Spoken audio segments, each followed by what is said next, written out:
Gold trusted gold buyers మీరు తాకట్టు పెట్టిన బంగారాన్ని విడిపించి ఈ రోజు ఉన్న మార్కెట్ ధరకు కొనబడను. నమస్కారం, వెల్కమ్ టు ఐ డ్రీమ్. ధర్మ మార్గం విత్ విజిత కార్యక్రమానికి స్వాగతం. ప్రస్తుతం మనతో పాటు ఉన్నారు శ్రీ శ్రీ శ్రీ ఆనంద శివకామేశ్వరి సన్నిధానం వ్యవస్థాపకురాలు శివకామేశ్వరి ఆనందమయ్య అమ్మగారు. ఇప్పుడు వారితో మాట్లాడి మరిన్ని విషయాలు తెలుసుకుందాం. అమ్మ నమస్తే. మాత్రే మహమ్మ. అమ్మ, మనం ఇంతకు ముందర ఎపిసోడ్లో మాట్లాడుకోవడం జరిగింది అసలు కార్తీక మాసంలో మనం ఎటువంటి విధానాలు ఆచరించాలి అని చెప్పి మనం కొంతవరకు మాట్లాడుకున్నాము.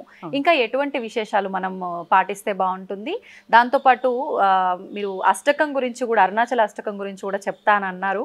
మనకు అందులో సమయం సరిపోలేదు, మరి దీంట్లో దాని గురించి వివరించండి. తప్పకుండా తెలియజేస్తాను. యాదేవి సర్వభూతేషు శక్తి రూపేణ సంస్థిత. నమస్తస్యై నమస్తస్యై నమస్తస్యై నమో నమః. కార్తీక మాసము చాలా విశేషమైన మాసం అమ్మ. ముఖ్యంగా ముందు చేయకూడను చెప్పుకుందాం. ఈ మాసంలో శివకేశవ భేదం చూపించరాదు. శివకేశవుల్ని ఇద్దరినీ అర్చించుకోవాలి. ఎందుకంటే శివాయ విష్ణురూపాయ శివహే, శివశ్చ హృదయం విష్ణు, విష్ణుశ్చ హృదయం శివ. మా చిన్నప్పుడు గుడికి తీసుకెళ్తే ఇది చెప్పించేవారమ్మా. శివాలయంలో విష్ణుమూర్తికి నమస్కారం చేసుకునేమనేవారు మా నాన్నగారు. విష్ణాలయానికి వెళ్తే శివుణ్ణి తలుచుకునేమనేవారు. అంటే ఆయన హృదయంలో ఈయన, ఈయన హృదయంలో ఆయన ఉంటారట. వాళ్ళకిద్దరికి ఏం భేదం లేదు. ఆ భేదం చూపడం కూడా చాలా దోషము. ఆ శివకేశవ భేదం చాలా చూపించడం చాలా పాపం.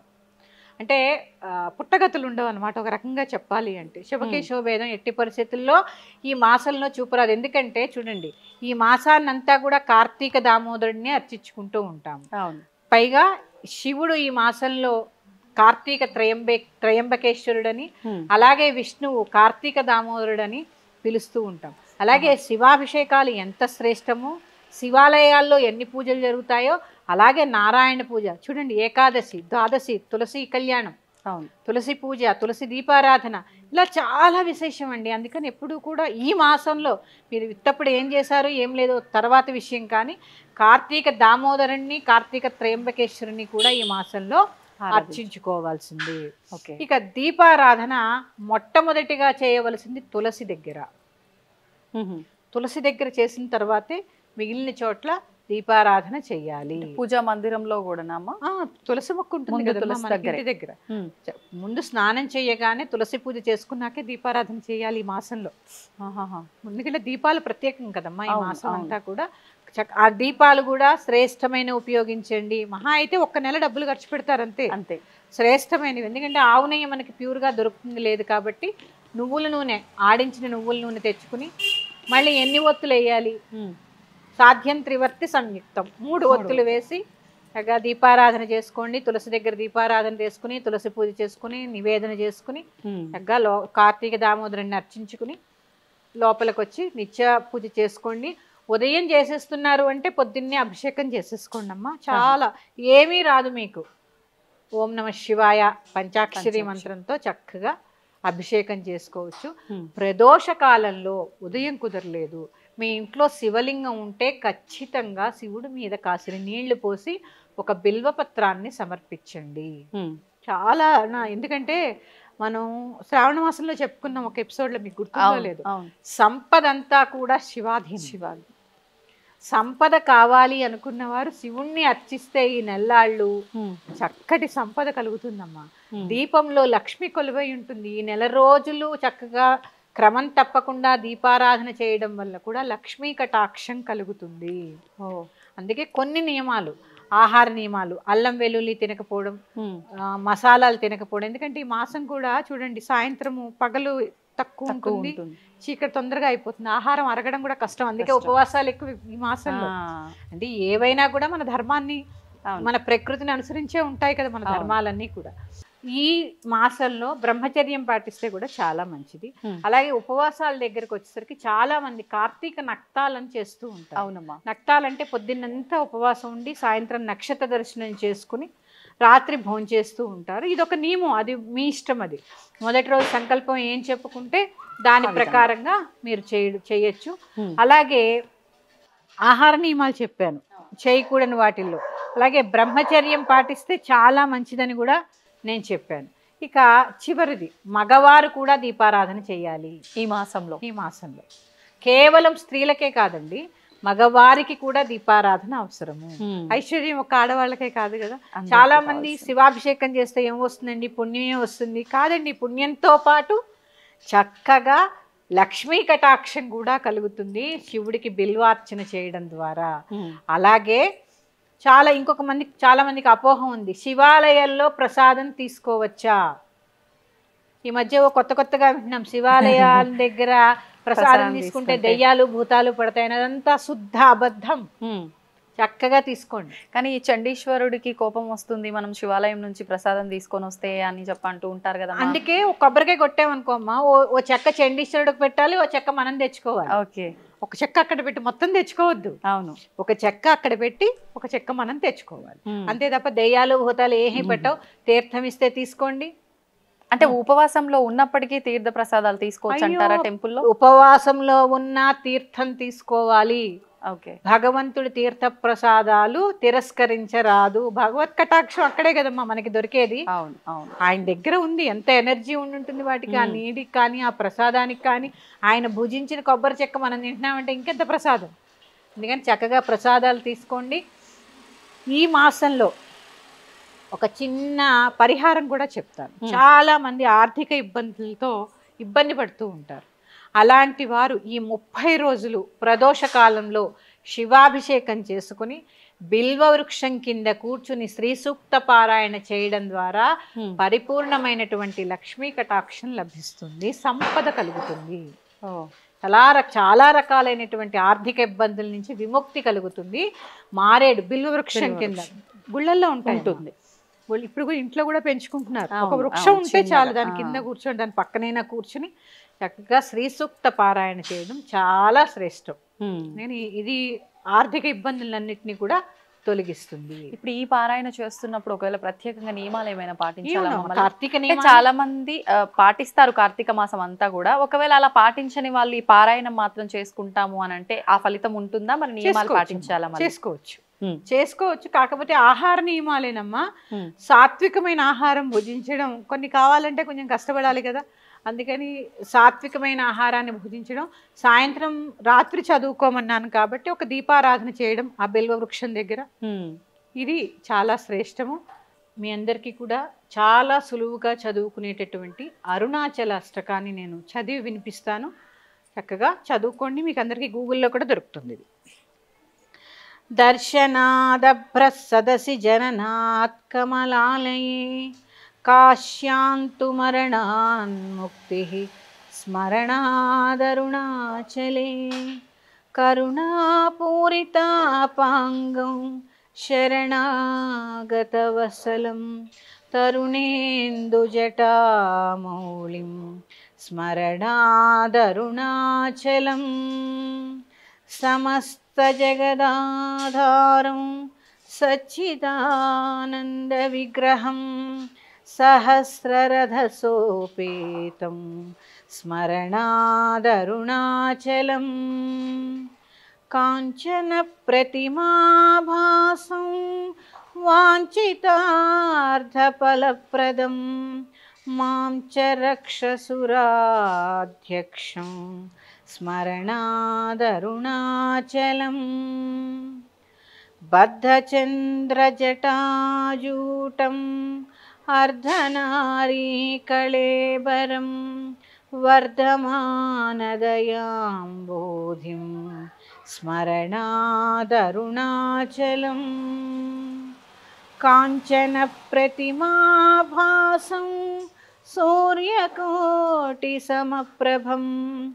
బద్ధవ్యాఘ్రపురీ ధ్యానం స్మరణాదరుణాచలం శిక్షయాఖిలదేవారి భక్షితక్ష్వేలకంధరం రక్షయాఖిల భక్తానాం స్మరణాదరుణాచలం అష్టభూతి సమాయుక్తం ఇష్టకామఫలప్రదం శిష్టభక్తి సమాయుక్తాన్ స్మరణాదరుణాచలం వినాయక సురాధ్యక్షం విష్ణు బ్రహ్మేంద్ర సేవితం విమలారుణపాదాబ్జం స్మరణాదరుణాచలం మందారమల్లికా జాతి కుందచంపక పంకజైః ఇంద్రాదిపూజితాన్ దేవీం స్మరణాదరుణాచలం సంపత్కరం పార్వతీశం సూర్యచంద్రాగ్నిలోచనం మందస్మితముఖాంబోజం స్మరణాదరుణాచలం అరుణాచల శివ అరుణాచల శివ అరుణాచల శివ అరుణాచల అరుణాచల శివ అరుణాచల శివ అరుణాచల శివ అరుణాచల అరుణాచల శివ అరుణాచల శివ అరుణాచల శివ అరుణాచల అరుణాచల శివ అరుణాచల శివ అరుణాచల శివ అరుణాచల.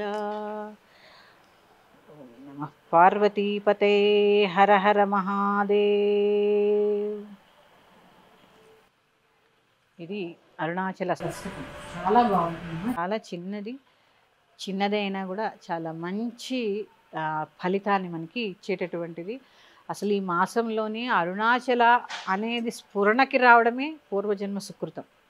చాలామంది దీపారాధన, అక్కడ దామోదర పూజ, లేకపోతే శివాభిషేకము, ఇవే. అరుణం అంటే, అరుణలింగం అంటే అగ్నిలింగం. ఈ మాసం అంతా కూడా కృత్తికా నక్షత్రం అగ్ని నక్షత్రం, అగ్ని నక్షత్రం. అందుకని చక్కటి ఆరోగ్యాన్ని కూడా ప్రసాదిస్తుందమ్మా ఈ అష్టకం. అలాగే విన్నా సరిపోతుంది. ఇప్పుడు నేను పాడింది చక్కగా ఎంత ప్రశాంతంగా అనిపించిందో తెలుసా మీరు చదువుతున్నంతసేపు. చాలా బాగుంటుందమ్మా. మంచి అన్యోన్యమైన దాంపత్యం కలుగుతుంది ఈ స్తోత్రం. అంటే ఒక్కొక్క స్తోత్రం ఒక్కొక్క మహిమాన్వితమైనటువంటిది. అందులో ఈ అరుణాచల అష్టకం అమ్మ, అసలు అరుణాచలేశ్వరుడే చూడండి. మనకి ఆహారం అరగాలంటే లోపలే ఉండాలి, అగ్ని ఉండాలి. అన్నిటినీ ప్రసాదిస్తాడనమాట. మనకి ఆహారం కావాలంటే సూర్యుడి ద్వారా అగ్ని రావాలి. కానీ ఈ అరుణాచల అష్టకం ద్వారా సకల శుభాలు కలుగుతాయి. చదువుకోలేని వారు చక్కగా ఇప్పుడు నేను చదివింది వినండి కూడా, అది కూడా ఎలా వినాలి? త్రికరణ శుద్ధిగా వినండి. మాట ఎక్కడో మనసు ఎక్కడో పెట్టకుండా చక్కగా ఏవో ఇయర్ ఫోన్స్ పెట్టుకుని చక్కగా వినే ప్రయత్నం చేయండి. అలాగే బిల్వ వృక్షం కింద శ్రీ సూక్త పారాయణ కూడా చాలా శ్రేష్టమైనటువంటి ఫలితాన్ని కలగజేస్తుంది. అయితే ముఖ్యంగా కార్తీక మాసం అనగానే ఇదంతా కూడా ఆధ్యాత్మికానికి సంబంధించిన ఒక మాసంగా మనం విశేషంగా చెప్పుకుంటాం.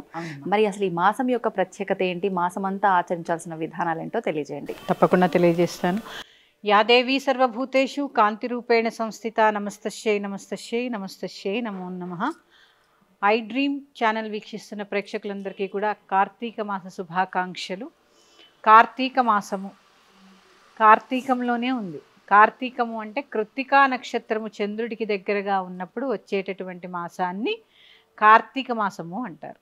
ఈ కార్తీక మాసంలో చాలా శ్రేష్టమైనవి స్నానములు, దీపారాధన, అలాగే తులసి పూజ, ఉపవాసాలు. ఒకటేంటి, చాలా విశేషాలు ఈ కార్తీక మాసంలో ఉన్నాయి. ఒక్కొక్కటిగా తెలుసుకునే ప్రయత్నం చేద్దాం. ముందుగా స్నానం. ప్రదోషకాలం నుంచి అంటే దగ్గర 3:30 నుంచి 5:30 లోపల స్నానాది కార్యక్రమాలు ఖచ్చితంగా పూర్తి చేసుకుని తీరాలి.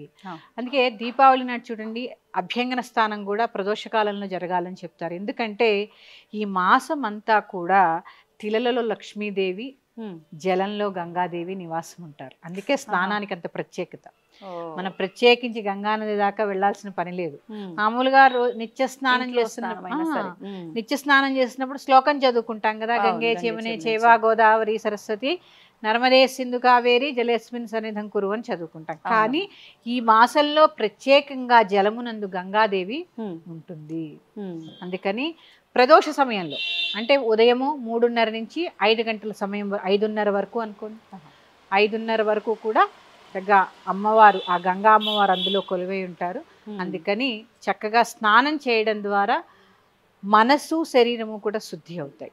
స్నానం కూడా చల్లటి నీళ్ళతోటే చేయాలంటూ ఉంటారు కదమ్మా ఎక్కువగా, అంటే వేడి నీళ్ళతో కాకుండా. అవునమ్మా, అందుకే తెల్లవారుజామున స్నానం. ఎందుకంటే తెల్లవారుజాము నీళ్ళు మరీ చల్లగా ఉండవు, మరీ నులివెచ్చగా ఉంటాయి, గోరువెచ్చగా ఉంటాయి.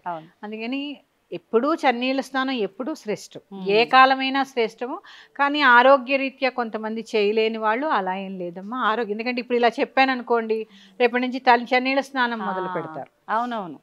ముఖ్యంగా స్త్రీలకి ఈ మాసంలో చెప్పేటటువంటి సూచన, మొదటి రోజు అంటే బుధవారం నుంచి కార్తీక మాసం మొదలైంది కాబట్టి బుధవారం రోజు చక్కగా తల మీద నుంచి స్నానం చేసుకుని మళ్ళీ సోమవారం కానీ పౌర్ణమి ఇలాంటి తిథుల్లో మాత్రమే చేయండి తప్ప కంఠ స్నానం స్త్రీలకి చాలు, తలమించి చేయవలసిన పని లేదు.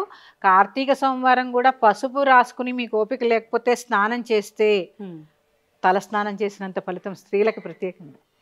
కంఠ స్నానం చాలు స్త్రీలకు కూడా. నదీ స్నానానికి వెళ్ళినప్పుడు చక్కగా దానికి నియమాలు పాటించాలి కాబట్టి భార్యాభర్తలు కలిసి వెళ్ళడము, సంకల్పం చెప్పుకోవడము, అక్కడ కూడా పసుపు రాసుకునే నదిలో స్నానం చేయాలి. ఎందుకనమ్మా పసుపు ఎందుకు రాసుకోవాలి అసలు మొహానికి? పసుపు అంటే అమ్మా అసలు శుద్ధి కదా. పసుపు మామూలుగానే ఎలాగా యాంటీబయాటిక్. చూడండి, ఏదైనా కొంచెం ఇలా ఏదైనా మనకు తెలియని మైలా ఏదైనా జరిగిన పసుపు నీళ్ళు చల్లండి అంటారు, అంటే శుద్ధి. అక్కడ ఏంటి ఆ ప్రాంతం అంతా పసుపు వల్ల శుద్ధి. అంటే పసుపు ఎలా ఉద్భవించింది అంటే నందీశ్వరుడి కొమ్ము నుంచి ఉద్భవించిందని చెప్తూ ఉంటారు. పసుపు కొమ్ము నందీశ్వరుడు ఆ కొమ్ము అని అందుకే అంటారు దాన్ని. అందుకని అదంతా ఒక కథ ఉంది, తర్వాత చెప్పుకునే ప్రయత్నం చేద్దాం. పసుపు ప్యూరిటీ. స్త్రీలు కనుక అలాగే యాంటీబయాటిక్ కాళ్ళకి రాసుకోవడం, మనం దేహానికి రాసుకుని స్నానం చేయడం వల్ల రకరకాల వ్యాధులు అనేవి వ్యాపించకుండా ఉంటాయి. అది కూడా అందుకని పసుపు రాసుకోవడం వల్ల ముఖ్యంగా స్త్రీలు ఏంటమ్మా, చాలా ఇంట్లో ఎన్ని బాధ్యతలు ఉంటాయి, రోజు తలస్నానం చేసి తల తడుపుకుంటూ ఉంటే ఎలాగ జలుబులు జ్వరాలతో పడుకుంటారు, అంతే. ఇంకా పూజలు ఏం చేస్తారు? అందుకని కంఠ స్నానం చేసుకోండి. అలాగే ముఖ్యంగా దీపారాధన, స్నానము దీపారాధన కూడా ప్రదోషకాల సమయంలో పూర్తయిపోవాలి. 5:30 లోపు ఖచ్చితంగా పూజ కూడా. తులసి దీపారాధన, ఆ తర్వాత గుమ్మం దగ్గర దీపం పెట్టుకోవడం, ఇవన్నీ కూడా 5:30 లోపు పూర్తయిపోవాలి. లేదు 5:30 లోపు చేయలేకపోతే ఉదయం నిత్య దీపారాధన చేసుకుని సాయంత్రం ప్రదోషకాల సమయంలో దీపారాధన, శివాభిషేకం చేసుకోవడం కూడా చాలా ఉత్తమం. ముఖ్యంగా ఈ సమయంలో అరుణాచలేశ్వరుని తలుచుకోవడం చాలా మంచిది మాసమంతా కూడా. ఎందుకు అంటే ఈ మాసమంతా కూడా మనం ఏమి వెలిగిస్తాము? దీపాలు వెలిగిస్తాం. దీపాలు అంటే ఏంటి? అగ్ని. అరుణాచలేశ్వరుడు ఎవడు? అగ్నిలింగం. పంచభూతాల్లో అగ్నిలింగం. అసలు అరుణాచలం అంటే ఏంటో తెలుసుకుందాం. అచలము అంటే కదలనిది, అరుణము అంటే కదిలేది, అంటే చైతన్యము. అంటే కదలనిదేమో శివుడు, కదిలేదు అమ్మవారు. అందుకే అరుణాచలం అయింది అది. అంటే శివశక్తులు ఇద్దరూ కలిసి ఉన్నదాన్ని అరుణాచలం అంటారు. అంటే ఇక్కడ చూడండి అమ్మా, ఒక జ్యోతి వెలిగించామనుకోండి, ఒక దీపం, నేను ఎప్పుడూ చెప్తాను, ఆ దీపం ఒక్కచోటే ఉంటుంది కానీ దాని యొక్క వెలుతురు చైతన్యం అలా వ్యాపించి ఉంటుందో, శివుడు ధ్యానముద్రలో ఒక్కచోటే ఉంటాడు, ఆయనలోని శక్తి చైతన్య స్వరూపిణిగా మొత్తం సృష్టి అంతా మూల మూలలకి వ్యాపించి ఉంటుంది. అదే అరుణాచలం. అరుణాచలం అంటే అక్కడ లేదు, ఇక్కడ కూడా ఉంది. ప్రత్యేకంగా ఈ అరుణాచలేశ్వర అష్టకం ఉంటుందమ్మా. ఈ మాసం చదువుకోవడం చాలా చాలా శ్రేష్టం, చాలా బాగుంటుంది, చాలా చిన్నది కూడా. అలాగే దీపదానం, ప్రత్యేకించి దీపదానము, ఉసిరి దీపాలు, అలాగే కొన్ని నియమాలు, ఆహార నియమాలు, అల్లం వెల్లుల్లిపై తినకపోవడము, మాంసాహారం భుజించకపోవడము, మద్యపానం మానేయడము, అట్లా కొన్ని నియమాలు ఖచ్చితంగా పాటించాలి. అలాగే ఆదివారం ఎట్టి పరిస్థితుల్లో కొబ్బరికాయ ఉసిరికాయ కార్తీక మాసంలో తినరాదు. కొబ్బరికాయ ఉసిరికాయ అంతే, రెండు ఆదివారం రోజు తినకూడదు. ఎందుకనమ్మా? కార్తీక మాసంలో అంటే కొన్ని నియమాలు ఉంటాయి కదమ్మా, మాసానికి చాలా విశేషమైన మాసం ఇది, ఆహార నియమాలు ఉంటాయి కాబట్టి ఆదివారం రోజు దాన్ని ఏమంటారు, ఉసిరిక అలాగే కొబ్బరి, ఈ రెండు. ఎందుకు తినకూడదు ఈ ఉసిరిక? చాలా మంది తినకూడదని చెప్తారు కానీ ఎందుకు తినకూడదో చెప్పరు. ఆదివారం రోజు అధిపతి సూర్యుడు, అవును. ఉసిరిక వృక్షము శుక్రుడికి అధిపతి. ఈ రవి శుక్రులు ఇద్దరు శత్రువులు గ్రహపరంగా చూస్తే అంటారు కాబట్టి ఆదివారం రోజు ఉసిరిక తినకూడదని చెప్తూ ఉంటారు. ప్రత్యేకించి ఈ ఆదివారం రోజు ఖచ్చితంగా కొబ్బరి ఉసిరికాయ రెండు తినకూడదు. కానీ కార్తీక మాసంలో ఉసిరిక తినడం చాలా శ్రేష్టం, తినాలి. కానీ చాలా మంది అంటే ఉసిరి చెట్టుకు వీటికి దీపారాధన చేస్తాం, ఉసిరి దీపాలు పెడతాం కాబట్టి తినకూడదు అంటారు కదమ్మా. అమ్మ తినాలి, ఉసిరి తినాలి కార్తీక మాసంలో. ఎందుకంటే ధాత్రి వృక్షం అని పేరు ఉసిరికకి. అంటే భూదేవి యొక్క శక్తి అంతా ఉసిరికలో ఉంటుంది. అంటే అందరి దేవతలు కొలియ ఉంటారు. మాకు చెట్టు మీద లక్ష్మీనారాయణులు, కాండంలో శివపార్వతులు, ఇట్లా ఆ ఉసిరి చెట్టే చాలా ప్రత్యేకత.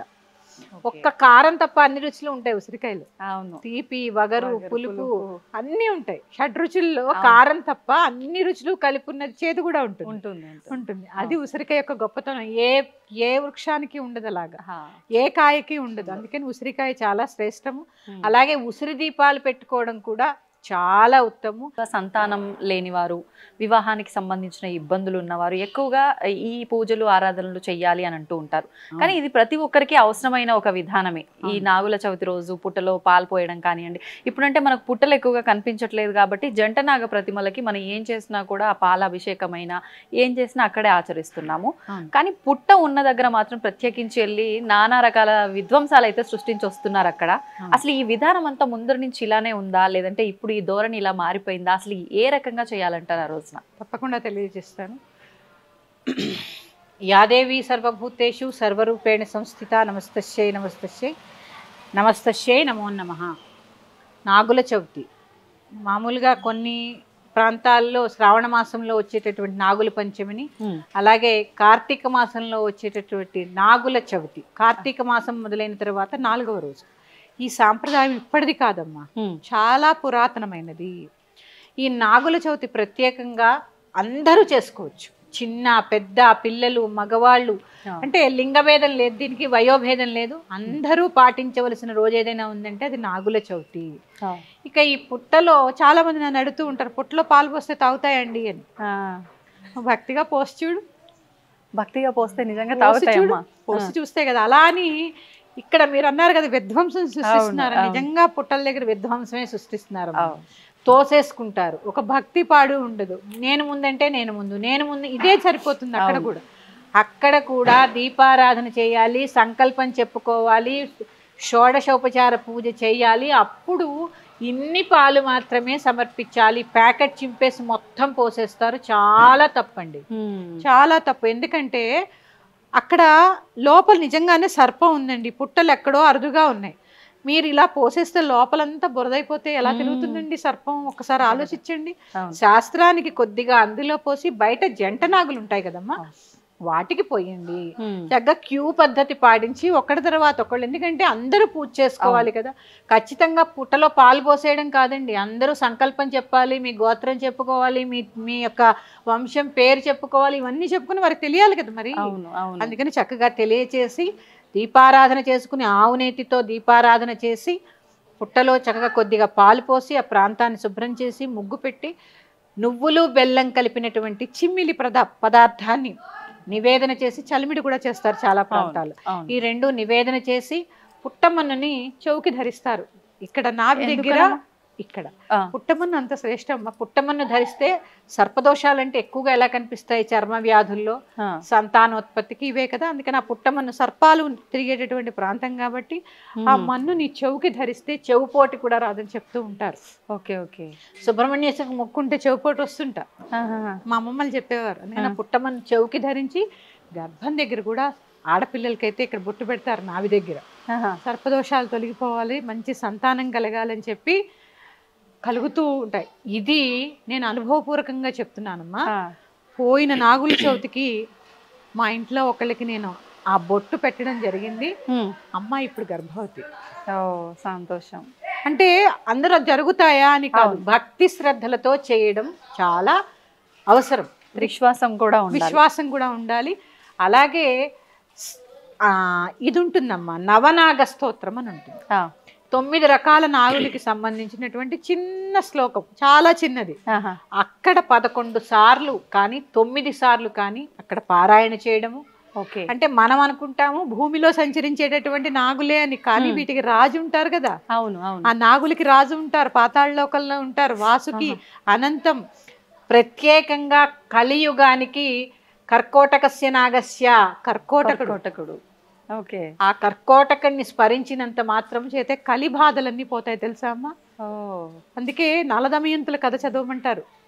కలియుగం అంతా కూడా చదవాల్సిన కథల్లో నలదమయంతుల కథ ఒకటి, అందులో ఈ కర్కోటకుడి యొక్క ప్రస్తావన వస్తూ ఉంటుంది, అది కూడా చెప్పుకుందాం ఒకసారి. ఇలాంటి ఈ సర్పాలన్నిటి యొక్క పేర్లు రాజులు అన్నమాట, నవనాగులు అన్నమాట. ఆ నవనాగుల్ని స్మరించడము, అలాగే చక్కగా కడిగి పాలు పోసి మళ్ళీ కడిగి పసుపు కుంకుమ రాసి గంధం బొట్టు పువ్వులు పెట్టి నువ్వుల నూనెతో దీపారాధన చేసి ఆ తెచ్చిన పాలలో ఇన్ని మిగిల్చి నివేదన చేసి ఆ పాలు ఇంటిల్లిపాది తీసుకోవాలి.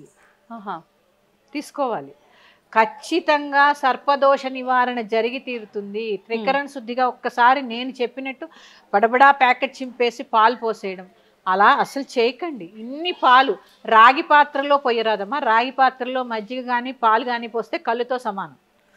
ఎందుకంటే అది లోహం కదా, పాలు దానికి కెమికల్ రియాక్షన్ ఉంటుంది కదా, అందుకని పోయకుండా చక్కగా ఏదైనా చిన్న స్టీల్ కాకుండా గాజు పాత్రలోనో లేదా ఇత్తడి పాత్ర కూడా వాడచ్చు, ఇత్తడి పాత్రలోనో పోసుకుని చక్కగా తీసుకువెళ్ళండి. ప్యాకెట్తో చింపి మాత్రం పోయకండి, అది నేను చెప్పేది. ఏదీ లేదు మాకు స్టీలే ఉంది పట్టుకెళ్ళండి, అవును, కానీ రాగి వాటిల్లో పాలు పోసి మాత్రం పోయరాదు.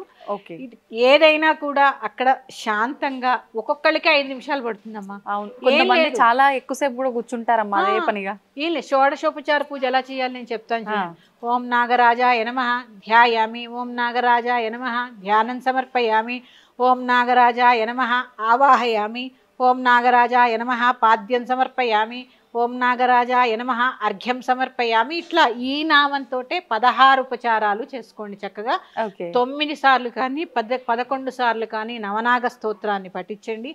బెల్లము నువ్వులు కలిపినటువంటి ప్రసాదాన్ని నివేదన చేసి కొద్దిగా పుట్ట దగ్గర సమర్పించి, పుట్టలో వేసేయకండి, ఆ పుట్ట దగ్గర సమర్పించి పుట్టమన్ను కాస్త ఇంటికి తెచ్చుకోండి. ఇప్పుడు ఈ పుట్ట దగ్గర పెట్టిన ప్రసాదాలు కొబ్బరికాయ అవి మళ్ళీ మనం ఇంటికి తెచ్చుకోవాలి కదా. చాలా మంది సర్పాలు కల్లో కనిపిస్తే చాలా తప్పంటారమ్మా, కాదు, చాలా శుభం, చాలా శుభం. ఏ విధంగా అమ్మ శుభం అంటే?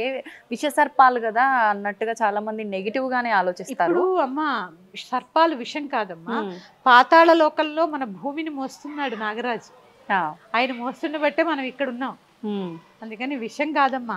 మనకి సంతానం కావాలన్నా, చక్కటి ఆరోగ్యం కావాలన్నా, అలాగే భూమి కొనుక్కోవాలన్నా ఇవన్నీ వారి యొక్క దయ ఉండాలి, సర్పరాజు యొక్క దయ ఉండాలి. అందుకని ఆ నాగుల యొక్క దయ ఉండాలి. కాస్త పుట్టమన్ను తెచ్చి చంటి పిల్లల దగ్గర నుంచి చెవుకి ఇట్లా ఇక్కడ ఈ ప్రాంతంలో చక్కగా పుట్టమన్ను పెట్టండి. పెళ్ళైన స్త్రీలు, ఆడపిల్లలు, పెళ్లి కావాల్సిన వాళ్ళకి కూడా నాభి దగ్గర చిన్న అటు బొట్టు కింద కూడా ధరించండి, చాలా మంచిది. లేదు మాకు పుట్ట అవకాశం లేదు, ఇంటి దగ్గరే పిండితోటి ఒక నాగపడగని ఏర్పాటు చేసుకుని, సర్పాన్ని ఏర్పాటు చేసుకుని అక్కడే కూడా పాలు పోసుకోవచ్చు. తర్వాత ఇంకా బాగా వచ్చు మాకు శ్లోకాలు, మేము ఇంకా చదవగలము అన్న వాళ్ళు సర్పసూక్తం చదువుతూ కనుక అభిషేకం చేస్తే చాలా విశేషమైన ఫలితం ఉంటుంది. ఒకవేళ అంటే ఇంట్లో చిన్నగా సుబ్రహ్మణ్య స్వామికి సంబంధించిన ఏదైనా విగ్రహం ఉంటే అక్కడైనా చేసుకోవచ్చు, అక్కడైనా చేసుకోవచ్చు. అందరికీ ఇప్పుడు పుట్టలు అవైలబుల్ గా ఉండవు, అందరూ గుళ్ళకి వెళ్ళలేరు, ఇంట్లో కూడా చేసుకోవచ్చు. కానీ చేసుకోవడం మాత్రం మానద్దు. దీనికి ఆనవాయితీ ఏం లేదమ్మా, అందరూ చేసుకోండి, అందరూ చేసుకోండి, చాలా మంచిది. ఇంకా చెప్పాలి అంటే ఇంకొక విశేషం చెప్తానమ్మా. దీంట్లో మాకు సర్పదోషం ఉంది, సంతానం కలగట్లేదు అన్నవారు ఇంత పుట్టమన్ను తెచ్చుకుని చిన్న మాత్రల్లో 3 మాత్రలు చేసి మింగండి. శుభ్రమైన మట్టిని తెచ్చుకుని 2 మాత్రలు చేసి మింగండి ఆ పుట్టమన్నుని. అది అంటే మరి పుట్ట లోపల చేపెట్టేసి తీయకుండా దొరికిన మన్నుని కాస్త శాస్త్రానికి చిన్న చిన్న ఉండలు చేసుకుని 2 ఉండలు మింగండి. పుట్ట దగ్గర ఎట్టి పరిస్థితుల్లో క్రాకర్స్ కాల్చద్దు. ఎందుకంటే అమ్మా వాటికి వేడి అన్నా, అగ్ని అన్నా, చప్పుడన్నా చాలా భయం జంతువులకి కదా, అందుకని అలాంటి పనులు చేయకండి. కొంతమంది గుడ్లు పోసేస్తూ ఉంటారు. ఇప్పుడు నేను చెప్పాను, కార్తీక మాసం అంటేనే సాత్వికమైన ఆరాధన, సాత్వికమైన భోజనం. మళ్ళీ కోడిగుడ్లు ఎందుకమ్మా వాటికి? అందులోనూ టెంపుల్లో ఉన్న పుట్టల దగ్గర కూడా గుడ్లు మోసుకొని పోతారు. ఇది ఇక్కడ అదో పెద్ద అఘాయిత్యం అనే చెప్పాలి. మీ ధైర్యానికి మెచ్చుకోవాలి. దేవాలయాల్లోకి గుడ్లు తీసుకెళ్తున్న మీ ధైర్యానికి మెచ్చుకోవాలి. అందుకని గుడ్లు వేయకండి అమ్మా. చక్కగా పుట్టలో పాలు పోయమని చెప్పారు కానీ గుడ్లు పోయమని చెప్పలేదు మిమ్మల్ని. ఆ రోజున ఉపవాసం కూడా ఉండాలమ్మా. ఉంటారు. తరిగిన కూర తినకూడదు ఆ రోజు. ఉపవాసం ఉండలేని వాళ్ళు చాకుతో కోసినటువంటి పదార్థాలని తినకూడదు. కోయకుండా చేసే ఏముంటాయమ్మా అసలు? గిల్లి టమాటా పప్పు చేసుకోండి, చక్కగా పూరి చేసుకోండి, పాయసం చేసుకోండి, ఇవి కూడా తినచ్చు కదా ఉపవాసం ఉండి. మధ్యాహ్నం ఒక్క పూటే భోజనం చేయాలమ్మా, ఉదయము రాత్రి కూడా ఏమీ తినకూడదు. ఇంకా మీరు ఓపికంటే నైవేద్యం పెట్టినటువంటి చిమ్మిలి అలాగే చలివిడి ఇవి తిని ఉండొచ్చు.